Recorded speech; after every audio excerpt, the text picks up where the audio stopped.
नमस्कार,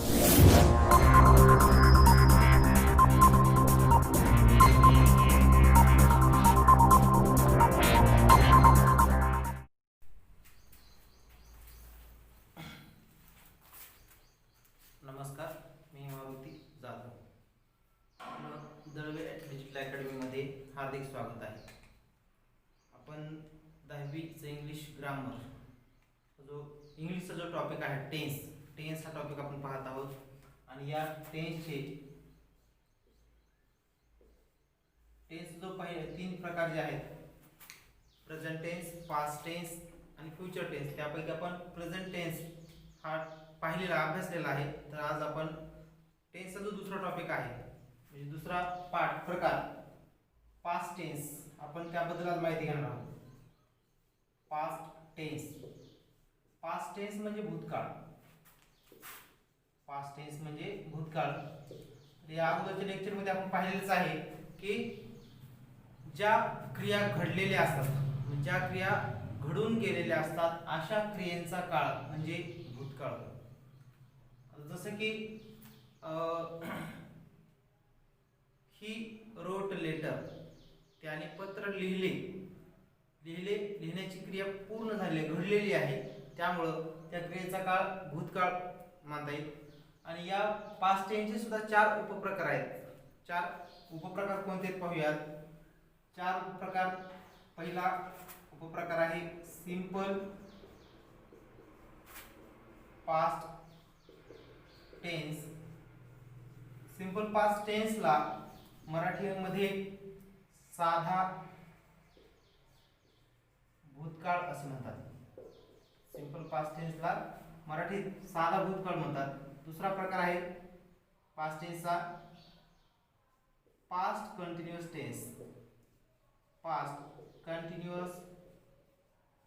टेन्स. तर past continuous टेन्सला आणखी सुद्धा म्हणजे दुसरे एक नाव आहे. पास्ट कंटिन्यूअस टेन्सला पास्ट प्रोग्रेसिव्ह टेन्स असेही म्हणतात, किंवा पास्ट इम्परफेक्ट टेन्स असेही म्हणतात. तर याला मराठीमध्ये पास्ट कंटिन्यूअस टेन्सला चालू भूतकाळ किंवा अपूर्ण भूतकाळ असं सुद्धा म्हणतात. चालू भूतकाळ किंवा अपूर्ण भूतकाळ हा दुसरा प्रकार आहे. त्यानंतर तिसरा प्रकार पास्ट टेन्सचा past perfect tense. Past perfect tense म्हणजे पूर्ण भूतकाळ.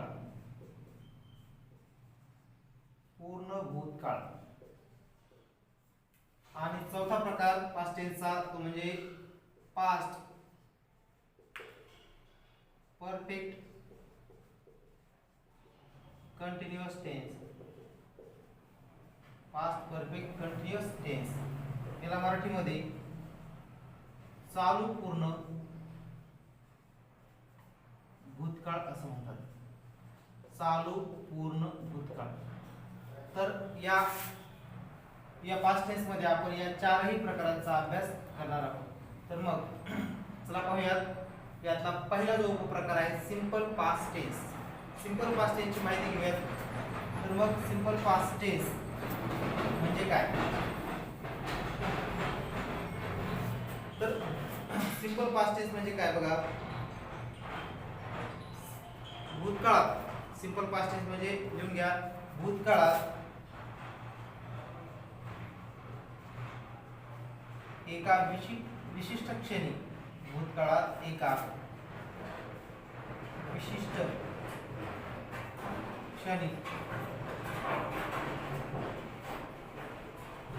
घडून गेलेल्या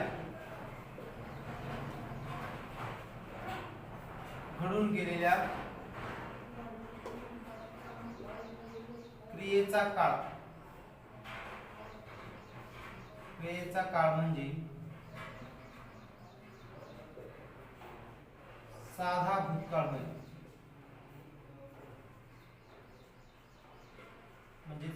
भूतकाळ होय. एका विशिष्ट क्षणी घडून गेलेल्या क्रियेचा काळ म्हणजे साधा भूतकाळ. आणि भूतकाळात सुद्धा ज्या भूतकाळातील सवयी आहेत, रीती आहेत किंवा पद्धत असेल या सांगण्यासाठी या साध्या भूतकाळाचा उपयोग होतो. भूतकाळातील सवयी, भूतकाळातील सवयी, रीत, भूतकाळातील सवयी, रीत किंवा पद्धत,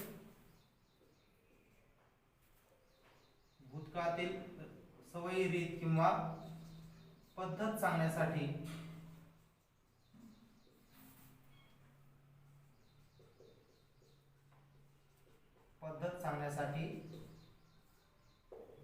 या काळाचा उपयोग करतात,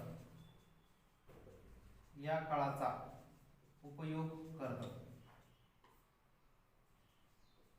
या काळाचा म्हणजे साध्या भूतकाळाचा उपयोग केला जातो. तर मग या साध्या भूतकाळाचं सूत्र काय आहे, फॉर्म्युला बघा, subject plus V2 plus object. याच्या अगोदर सुद्धा मी S म्हणजे सब्जेक्ट, V2 म्हणजेच वर्ब टू क्रियापदाचं दुसरं रूप आणि ऑब्जेक्ट. साध्या भूतकाळामध्ये कर्त्यानंतर क्रियापदाचं दुसरं रूप येतं, कर्त्यानंतर क्रियापदाचं दुसरं रूप. जसं की आता क्रियापदाचे रूप जे आहेत, राईट, रोट, रिटर्न, रायटिंग. आता याला V1 हे आपण पाहिलं की साध्या वर्तमान काळामध्ये म्हणजे सिंपल प्रेझेंट टेन्स मध्ये V1 चा उपयोग केला जात होता. त्यानंतर V2 याला क्रियापदाचं दुसरं रूप म्हणायचंय, हे V3 म्हणजेच क्रियापदाचं तिसरं रूप, आणि हे V4 याला आपण V प्लस ING असं म्हणतो, याला बेस फॉर्म. त्यानंतर पास्ट टेन्स, V2 ला पास्ट टेन्स असं म्हणतात. त्यानंतर रिटर्न हे जे आहे पास्ट पार्टिसिपल, आणि V प्लस ING म्हणजेच रायटिंग जे आहे हे क्रियापदाचं पास्ट प्रेझेंट पार्टिसिपल आहे, प्रेझेंट पार्टिसिपल. याचे तुम्ही नाव सुद्धा लिहू शकतात, base form, past tense, past participle आणि present participle.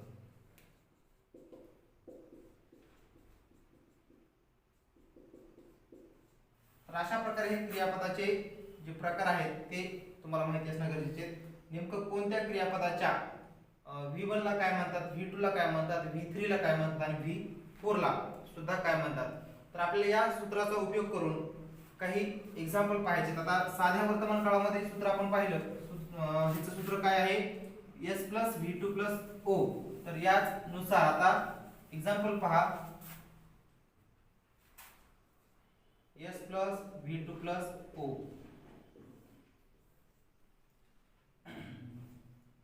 He wrote a letter.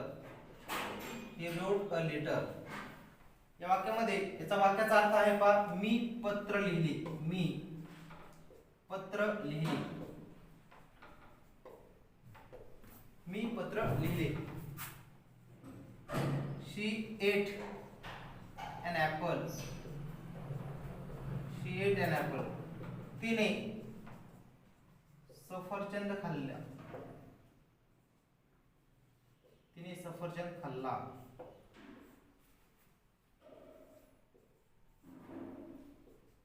They gave me money. त्यांनी मला पैसे दिले,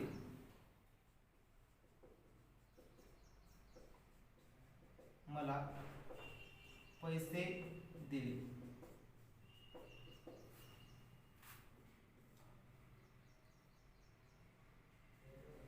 गणेश went to school.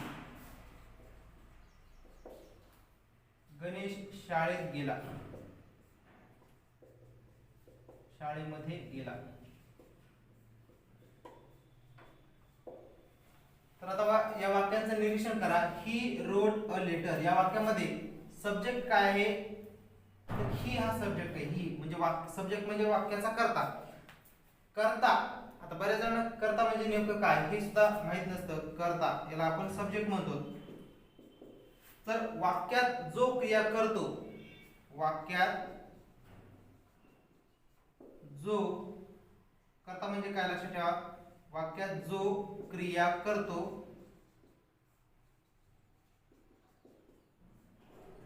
त्याला कर्ता असे म्हणतात. कर्ता म्हणजे सब्जेक्ट असे म्हणतात. सब्जेक्ट कर्ता असे म्हणतात. आता या वाक्यामध्ये पहा, पहिल्या वाक्यात कर्ता म्हणजे क्रिया करणारा कोण आहे? ही रोट अ लेटर, मी पत्र लिहिले. पत्र लिहिण्याची क्रिया आहे. राईट हे याच्यामध्ये राईट रोट या ठिकाणी V2 वापरले आहे. राईट या क्रियापदाचं V2 म्हणजे दुसरं रूप वापरलेलं आहे. रोट अ लेटर, पत्र लिहिणारा कोण आहे? ही, म्हणजे वाक्याचा सब्जेक्ट काय आहे? ही. V2 क्रियापदाचं दुसरं रूप आणि ऑब्जेक्ट काय आहे? अ लेटर, पत्र हे कर्म आहे. तसं दुसऱ्या वाक्यामध्ये शी हे शी ही वाक्याचा कर्ता आहे. एट इटर हे क्रियापदाचे रूप जे आहे V2 वापरले. एन ऍपल, तिने या ठिकाणी म्हणजे या ठिकाणी सुद्धा तो तिने सफरचंद खाल्ला असा या वाक्याचा अर्थ आहे. या सर्व वाक्यांचं जर निरीक्षण केलं, दे गेव मी मनी, त्यांनी मला पैसे दिले. Ganesh went to school, Ganesh शाळेमध्ये गेला. या सर्व वाक्यांचा काळ जर पाहिला आपण, सर्व कर्त्याच्या नंतर V2 वापरलेला आहे आणि नंतर कर्म आहे. यावरून असं वाक्याची रचना जे आहे structure S plus V2 plus O यानुसार हे सिंपल पास्ट टेन्सचे जे वाक्य आहेत ते केले जातात. आणि जर समजा अशा प्रकारचं वाक्य असेल तर फॉर्म्युला सर्वांनी लक्षात ठेवायचं, चांगल्या प्रकारे पाठ करून ठेवायचा आहे. कारण त्याचा उपयोग आपला म्हणजे वाक्य बदलण्यासाठी आणि वाक्य ओळखण्यासाठी सुद्धा होतो. तर आता याशिवाय साध्या वर्तमान काळाचे जे वाक्य आहेत त्या वाक्याचा म्हणजे प्रश्न कसा तयार करतात. प्रश्न साध्या वर्तमान काळाचे वाक्य असेल आणि त्याचा जर प्रश्न तयार करायचा असेल तर ते कसं करायचंय पहा.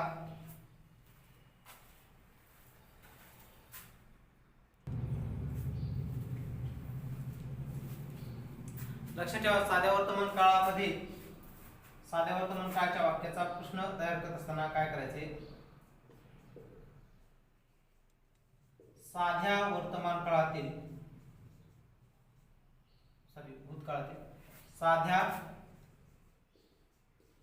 साध्या भूतकाळातील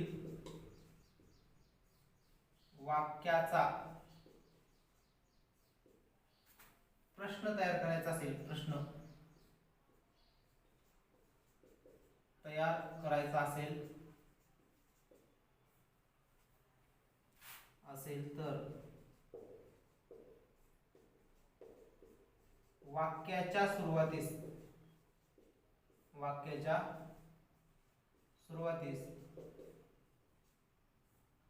डीड घ्यावे. वाक्याच्या सुरुवातीला काय घ्यायचंय पहा, डीड घ्यावी व वाक्यातील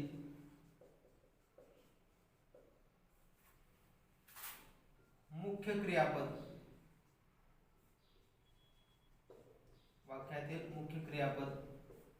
वाक्यात जे दिलेलं मुख्य क्रियापद आहे त्या मुख्य क्रियापदाचं म्हणजे भूतकाळात असतं, V2 असतं. पण याच्यामध्ये ज्यावेळेस आपण प्रश्न तयार करतो, डीड घेतल्यानंतर काय करायचंय, त्याचं मुख्य क्रियापदाचे वर्तमान काळी रूप घ्यायचे. वर्तमान काळी रूप याला V1 असं म्हणू शकतो आपण. V1 वर्तमान काळी रूप घ्यावे व शेवटी प्रश्नचिन्ह द्यावे. एवढे लक्षात ठेवा. तर एवढं तर माहिती आहेच आपल्या सर्वांना. आता पहा एक्झाम्पल. उदाहरणामध्ये आताच आपण एक्झाम्पल घेऊयात. ही रोट अ लेटर असं एक्झाम्पल दिलेलं आहे आणि या वाक्याचा आपल्याला प्रश्न तयार करायचा आहे. प्रश्न किती प्रकारचे असतात आपण याच्या अगोदरच्या लेक्चर मध्ये पाहिलेलं आहे. दोन प्रकारचे असतात, एक व्हर्बल क्वेश्चन आणि दुसरा आहे WH क्वेश्चन. व्हर्बल क्वेश्चनला दुसरं नाव आहे यस किंवा नो टाइप क्वेश्चन. कारण की त्याला व्हर्बल क्वेश्चनला यस नो टाइप क्वेश्चन का म्हणतात, कारण त्याचं उत्तर आपण यस किंवा नो मध्ये देतो म्हणून त्याला म्हणतात. आता या ठिकाणी सिंपल पास्ट टेन्स जो आहे पहा, व्हर्बल क्वेश्चन तयार करत असताना कधीही जर वाक्यामध्ये सहाय्यकारी क्रियापद असेल तर तेच वाक्याच्या सुरुवातीला घेत असतात, पण या ठिकाणी या वाक्यामध्ये वर्बल क्वेश्चन करायचं आपल्याला, पण वाक्यात सहाय्यकारी क्रियापद नाही. सहाय्यकारी क्रियापद म्हणजे हेल्पिंग वर्ब नाही, म्हणून आपल्याला डू, डज किंवा डीड पैकी डू किंवा डज हे साध्या वर्तमान काळात आपण घेतलेले आहे किंवा घेतात.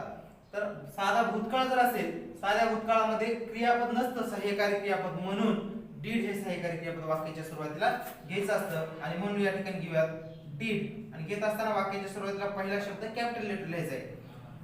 मग या ठिकाणी डीड, आता वाक्य लिहा, डीड ही सुरुवातीला होतं म्हणून इथे कॅपिटल होतं, आता या ठिकाणी स्मॉल असेल. मग आता काय सांगितलंय, डीड घ्यावे व वाक्यातील मुख्य जे क्रियापद आहे त्या क्रियापदाचं V1 म्हणजे वर्तमान काय रूप घ्यायला सांगितलेलं आहे.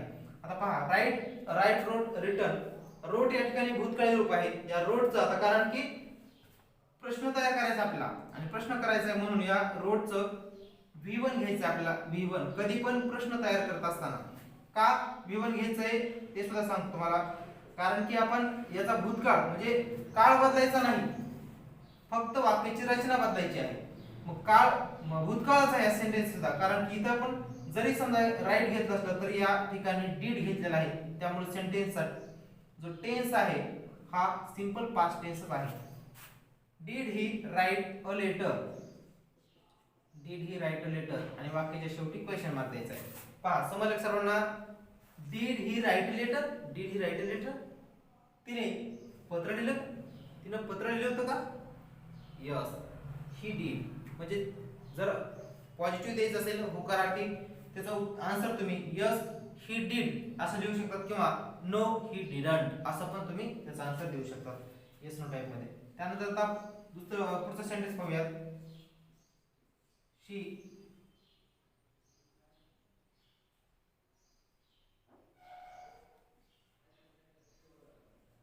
Sold gold ornament.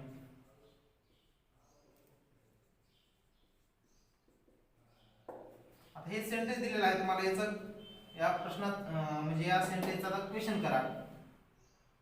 काय सांगितलंय सगळ्यात अगोदर, आपल्या वाक्याच्या सुरुवातीला प्रश्न जर तयार करायचा असेल तर डीड घ्यायचंय. डीड घ्या, जो सब्जेक्ट दिलेला आहे तो सब्जेक्ट घ्या. नंतर डीड शी सोल्ड या क्रियापदाचं V1 होतं सेल, ते लिहा. डीड शी सेल, पुढचं वाक्य जसं असतं sold ornament. Did she sell gold ornament. वाक्य शेवटी क्वेश्चन मार्क मात्र विसरायचा नाही. अशा प्रकारे तुम्हाला म्हणजे वाक्य तयार करता येतात. आणखी एक्झाम्पल पाहूयात.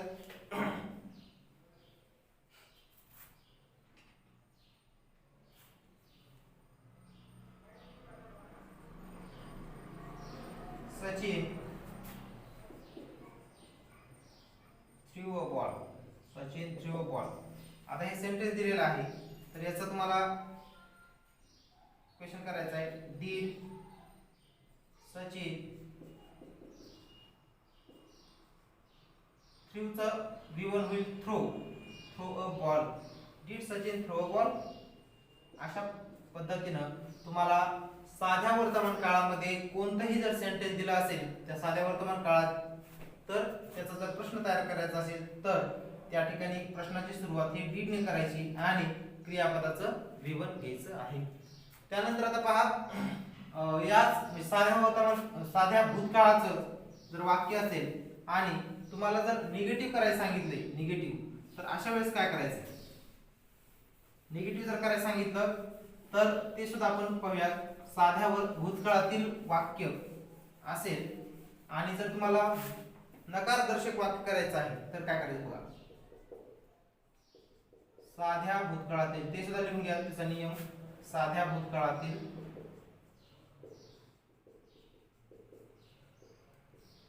वाक्याचे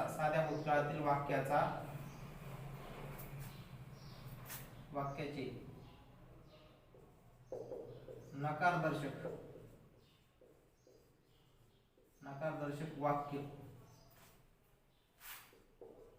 तयार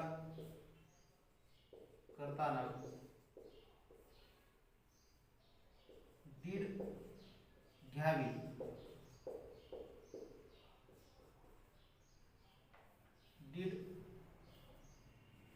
नॉट घ्यावे.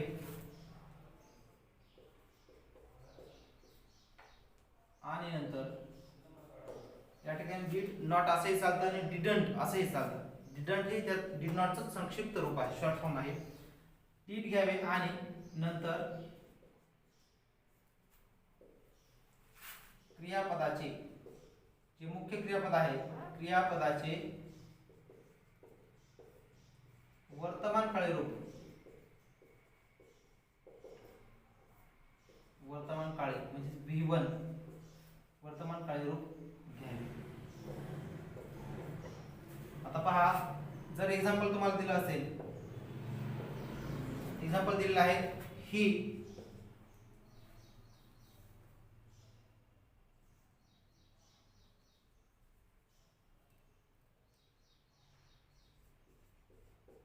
रोट लेटर असंच एक्झाम्पल दिलंय आणि तुम्हाला याचा करायचं आहे निगेटिव्ह करायचं असेल तर काय करायचं, मग ही रोट लेटर असं सेंटेन्स दिलेलं आहे, तर मग निगेटिव्ह करत असताना काय करायचं बघा.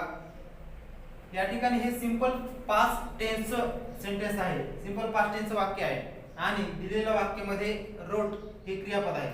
या वाक्यामध्ये आता आपण प्रश्न तयार करायचा होता, त्यावेळेस काय केलं होतं, डीड जे होतं ते वाक्याच्या सुरुवातीला घेतलं होतं, पण इथं वाक्याच्या सुरुवातीला घ्यायचं नाही, तर ते कुठे घ्यायचे बघा, जे मुख्य क्रियापद असतात त्याच्या अगोदर घ्यायचे. Did not, he did not, आणि हे जे मुख्य क्रियापद आहे त्याचं वर्तमानकाळी रूप घ्यायचे.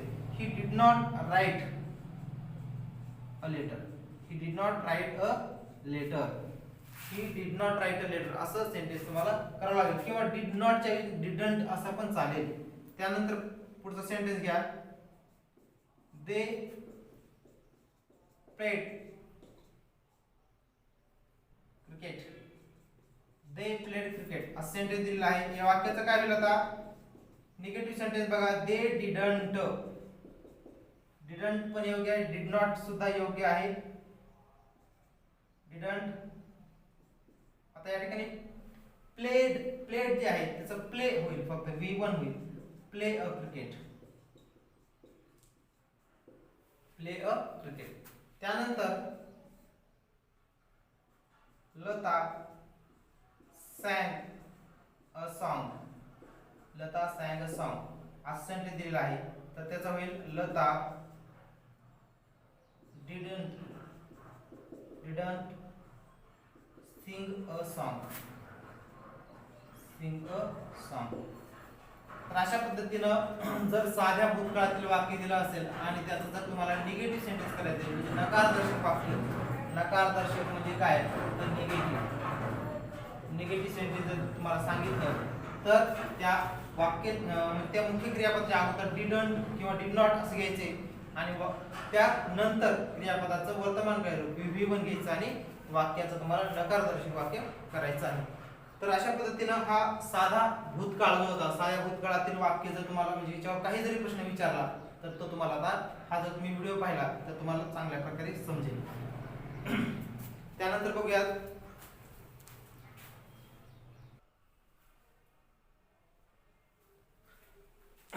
त्यानंतर पाहूयात आता भूतकाळाचा दुसरा प्रकार म्हणजे पास्ट टेन्सचा सेकंड टाइप. दुसरा प्रकार आहे past continuous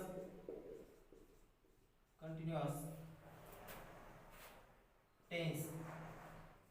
past continuous tense, past continuous टेन्सला आणखी सुद्धा दोन नाव आहेत, ते तुम्हाला मी सांगितलेले आहेत का. पास्ट कंटिन्यूअस टेन्सला पास्ट प्रोग्रेसिव्ह टेन्स आणि पास्ट इम्परफेक्ट टेन्स असेही म्हणतात.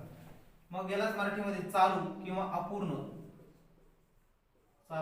अपूर्ण भूतकाळ असं सुद्धा म्हणतात, चालू किंवा अपूर्ण भूतकाळ. तर मग या पास्ट कंटिन्यूअस टेन्स जो आहे तो पास्ट कंटिन्यूअस टेन्स जर सेंटेन्स दिला असेल तर मग तुम्हाला म्हणजे ते कसं ओळखायचंय किंवा कधी या पास्ट कंटिन्यूअस टेन्सचा उपयोग केला जातो. तर पहा, भूतकाळात लिहून घ्या, भूतकाळात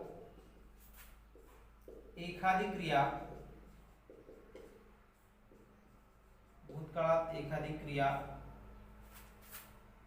चालू किंवा अपूर्ण स्थितीमध्ये, चालू किंवा अपूर्ण स्थितीमध्ये होती हे सांगण्यासाठी, चालू किंवा अपूर्ण स्थितीमध्ये होती हे सांगण्यासाठी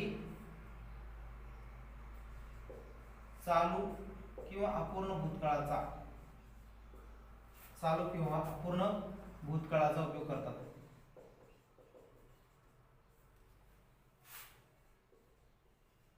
चालू किंवा अपूर्ण भूतकाळाचा उपयोग करतात. चालू किंवा अपूर्ण भूतकाळाचा उपयोग कधी केला जातो बघा. भूतकाळामध्ये एखादी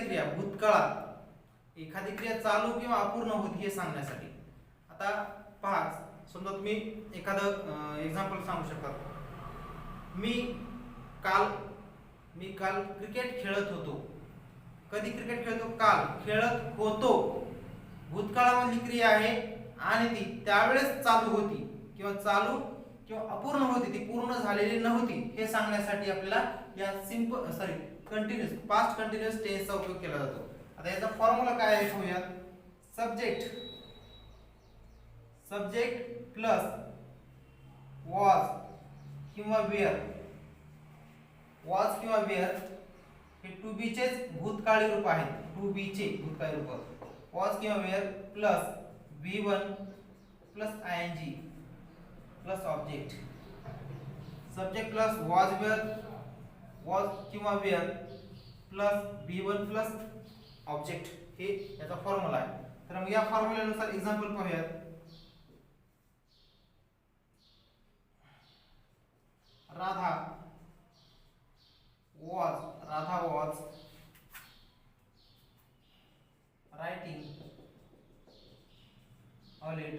Radha was writing a letter. आता वाक्यात पहा, सब्जेक्ट काय आहे? राधा. वॉज किंवा वेअर या दोन्ही पैकी वॉज वापरलेला आहे. V1 म्हणजे राईट ही क्रियापद, त्याला ing वापरलेला, रायटिंग, आणि अ लेटर हे ऑब्जेक्ट आहे. तर मग अशाच प्रकारे सेंटेन्स आपल्याला बनवायचे असतात. पण आता बऱ्याच जणांना प्रश्न असेल की वॉज कधी वापरायचा आणि वेअर कधी. तर लक्षात ठेवा, जर एखादा कर्ता सिंग्युलर असेल म्हणजेच एकवचनी असेल तर त्यानंतर वॉज वापरायचे, आणि जर एखादा कर्ता जर प्लुरल असेल तर त्या ठिकाणी वेअर असं वापरतात. तर मग पुढचा एक्झाम्पल पाहूयात. They were playing kho-kho. ते खो-खो खेळत होते. या वाक्याचा अर्थ, Radha was writing letter. Radha पत्र लिहित होती. भूतकाळामध्ये लिहिण्याची क्रिया ही अपूर्ण होती. भूतकाळात पत्र लिहिण्याची क्रिया कशी होती? अपूर्ण. ती पूर्ण झाली होती का? नाही झाली. त्याच्यामुळे त्याला काय म्हणायचंय? Past continuous tense. त्यानंतर पहा, धोंडीबा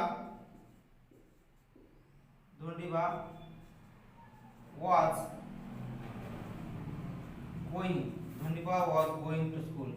धोंडीबा शाळेत जात होता. शाळेत जाण्याची क्रिया पूर्ण झालेली नाही. शाळेत गेल्या का तो? आणखी नाही. जात होता. जात आहे असं पण नाही म्हटलेलं. जात आहे असं जर म्हणायचं असतं तिथं एम इज किंवा आर पैकी जे आपण प्रेझेंट कंटिन्युअस टेन्स मध्ये पाहिलं आहे, या ठिकाणी वॉज वेअरच्या ऐवजी एम इज आर असतात. तर या ठिकाणी मात्र वॉज किंवा वेअर असतात. आणि या ठिकाणी धोंडीबा हा सिंग्युलर असल्यामुळे थर्ड पर्सन आहे तो, आणि या ठिकाणी वॉज हे वापरले, त्याच्यानंतर V प्लस ing आणि ऑब्जेक्ट आहे.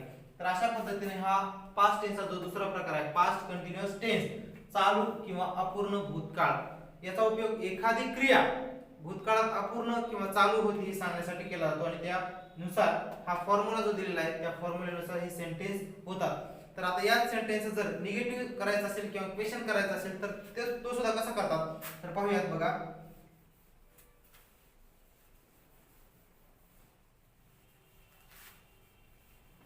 जर पास्ट कंटिन्युअस टेन्सचा प्रश्न तयार करायचा असेल, व्हर्बल क्वेश्चन करायचा असेल तर तो कसा करतात?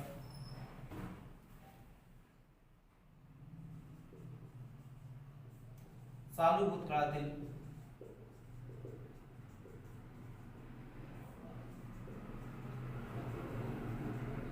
वाक्याचा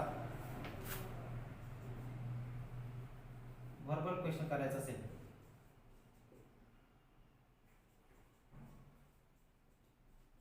व्हर्बल क्वेश्चन तयार करायचं असेल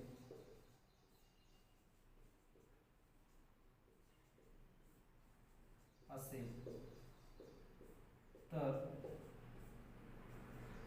वॉज किंवा वेअर वाक्याच्या सुरुवातीस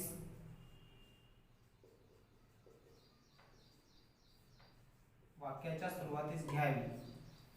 जर जर पास्ट कंटिन्युअस टेन्स असेल म्हणजे अपूर्ण भूतकाळ असेल आणि त्याचा जर आपल्याला प्रश्न तयार करायचा आहे तर मग अशा वेळेस काय करायचं आहे, त्याच्या म्हणजे सुरुवातीला वाक्याच्या सुरुवातीला वॉज किंवा वेअर या दोन सहाय्यकारी क्रियापद म्हणजे आहेत ते घ्यायचे आणि प्रश्न तयार करा, सुरुवातीस घ्यावी व प्रश्न तयार करावा.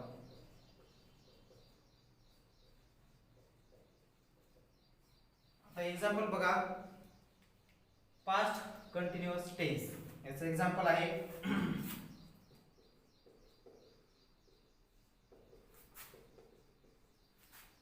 he was reading a book.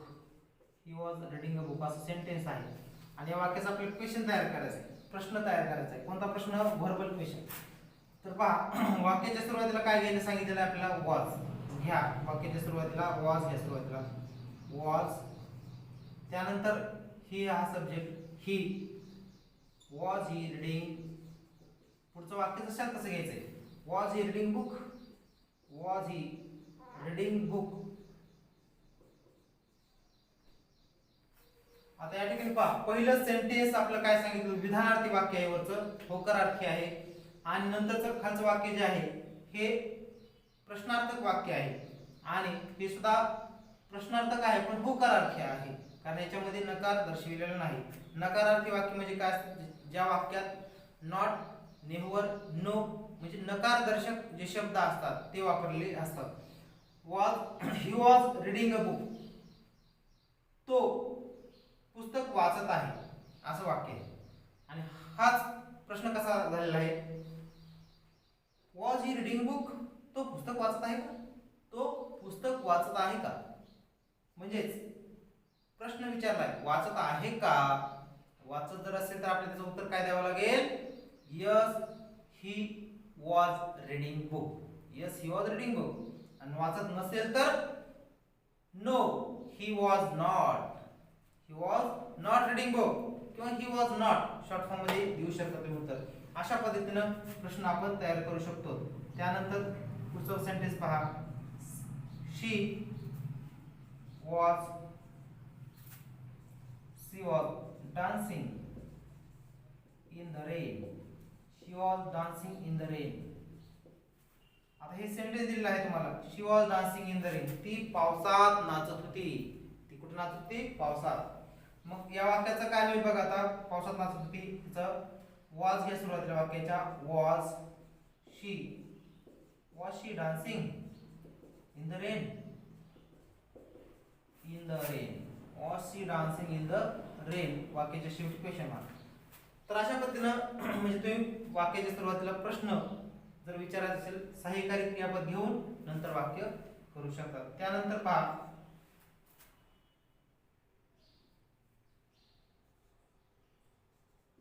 Sheetal was making food. Sheetal was making food असं सेंटेन्स आहे. तर काय होईल याचं? Was Sheetal making food. Was Sheetal making food असं सेंटेन्स होईल. आता प्लुरल्स पाहूयात. प्लुरलचं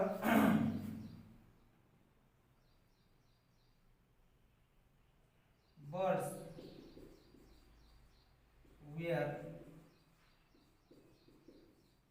chirping on the tree. Birds were chirping on the tree. पक्षी, बर्ड्स म्हणजे पक्षी झाडावर चिवचिवाट करत होते.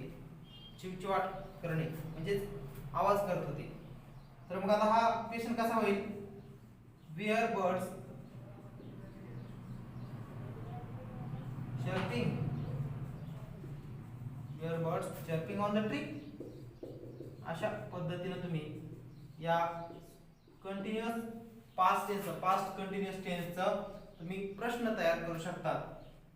आणि आता जर पास्ट कंटिन्युअस टेन्स सेंटेन्स आहे आणि तुम्हाला त्याचा निगेटिव्ह सेंटेन्स करायला सांगितलं असेल तर निगेटिव्ह सेंटेन्स कसं करायचं, नकारदर्शक वाक्य, ते पण आपण पाहूया. आय होप हे तुम्हाला समजलं असेल. खूप सोप्या पद्धतीने आपण टेन्स जो आहे टेन्सचे वाक्य ओळखणे आणि एका प्रकारातून दुसऱ्या प्रकारामध्ये कशा प्रकारे करायचे ते सुद्धा आपण पाहणार आहोत. आता सध्या सुरुवातीला फक्त टेन्स म्हणजे कसा लक्षात ठेवायचा, त्याचे उपयोग काय आहे, ते फॉर्म्युले, सर्व हा जो टेन्स आहे त्याच्या 12 प्रकार जे आहेत त्या सर्वांचे फॉर्म्युले लक्षात ठेवायचे आहेत आणि तुम्हाला ते पाठ करायचे आहेत. त्याचा खूप उपयोग होणार आहे. त्यानंतर जर समजा पास्ट कंटिन्युअस टेन्सचं सेंटेन्स दिलं असेल, तुम्हाला निगेटिव्ह करायला सांगितलंय, तर काय करायचं बघा.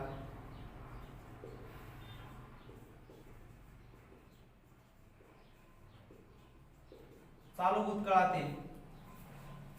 भूतकाळातील वाक्याचे नकारदर्शक वाक्य करताना, नकारदर्शक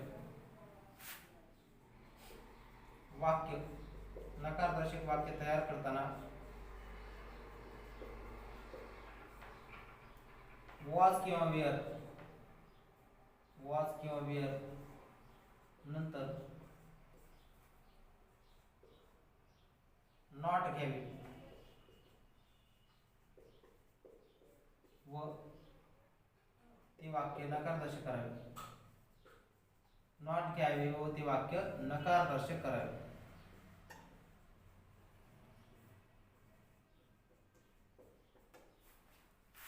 आता एक्झाम्पल पहा. तुम्हाला काय सांगितलेलं आहे, नकारदर्शक वाक्य करायचे, निगेटिव्ह सेंटेन्स कसं करायचं बघा. तर करा, he was working in the office, असं सेंटेन्स दिलेलं आहे तुम्हाला. आता या वाक्याचं आपल्याला निगेटिव्ह करायचं, नकारदर्शक. काय सांगितले, वॉज किंवा वेअर नंतर नॉट घ्यायला सांगितलेलं आहे. वाक्य जशा लिहित असताना फक्त वॉज किंवा वेअर नंतर नॉट वापरा. त्याचं होईल या साध्या कंटिन्युअस पास्ट टेन्सचं तुमचं निगेटिव्ह सेंटेन्स होईल. ही वॉज नॉट वर्किंग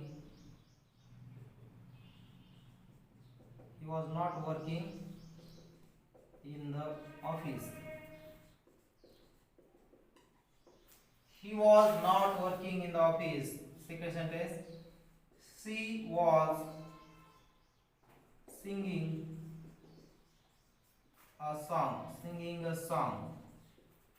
तर या सेंटेन्सचं काय होईल negative, she was not singing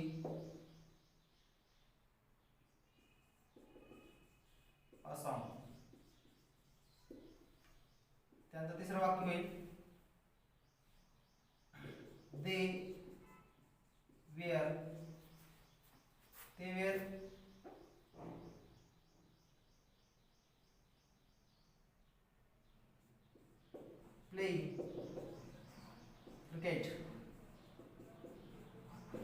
playing cricket. तर याचं काय होईल, they were not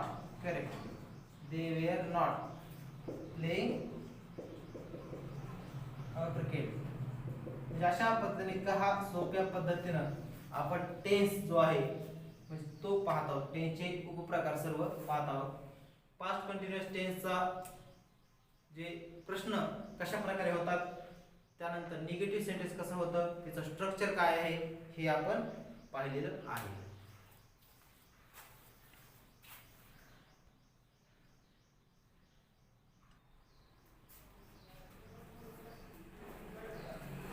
तर आता तुम्हाला म्हणजे समजलं असेल की सिंपल पास्ट टेन्स आणि पास्ट कंटिन्युअस टेन्स हे दोन्ही जे टेन्स आहेत त्यांचे एकमेकांमध्ये म्हणजे रूपांतर कसं करायचं किंवा त्यांची जे सेंटेन्स कसे ओळखायचे.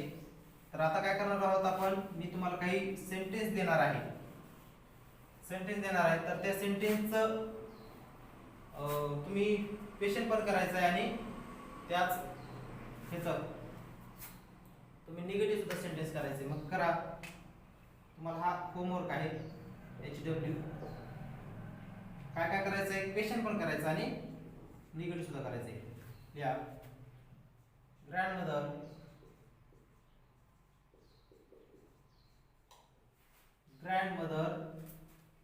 was selling. Grandmother was selling tomatoes. काय करायचं आहे, क्वेश्चन पण करायचं आहे आणि निगेटिव्ह दोन्ही करायचं आहे. क्वेश्चन, वर्बल क्वेश्चन आणि दुसरा निगेटिव्ह दोन्ही करायचं. त्यानंतर पुढचा सेंटेन्स आहे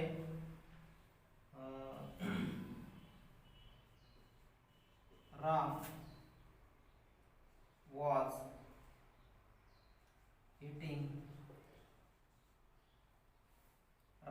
eating an apples.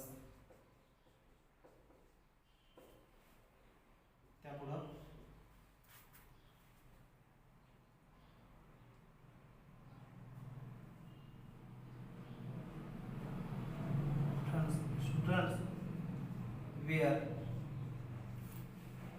students were going to school. दोन्ही प्रकारात करायचं तुम्हाला आणि ते मला तुम्ही सर्वांनी कमेंट मध्ये काय करायचे, सेंटेन्स करून पाठवायचे कमेंट मध्ये सर्वांनी. It's compulsory. त्यानंतर सेंटेन्स आहे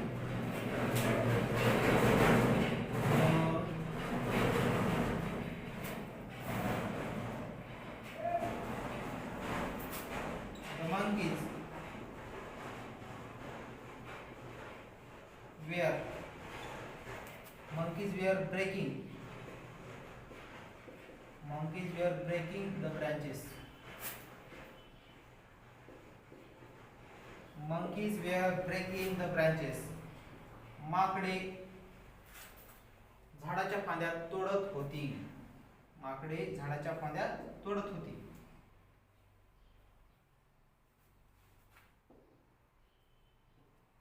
त्यानंतर Satish was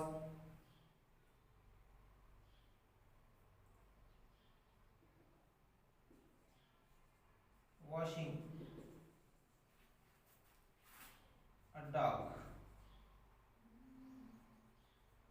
Washing a car. Satish was washing a car.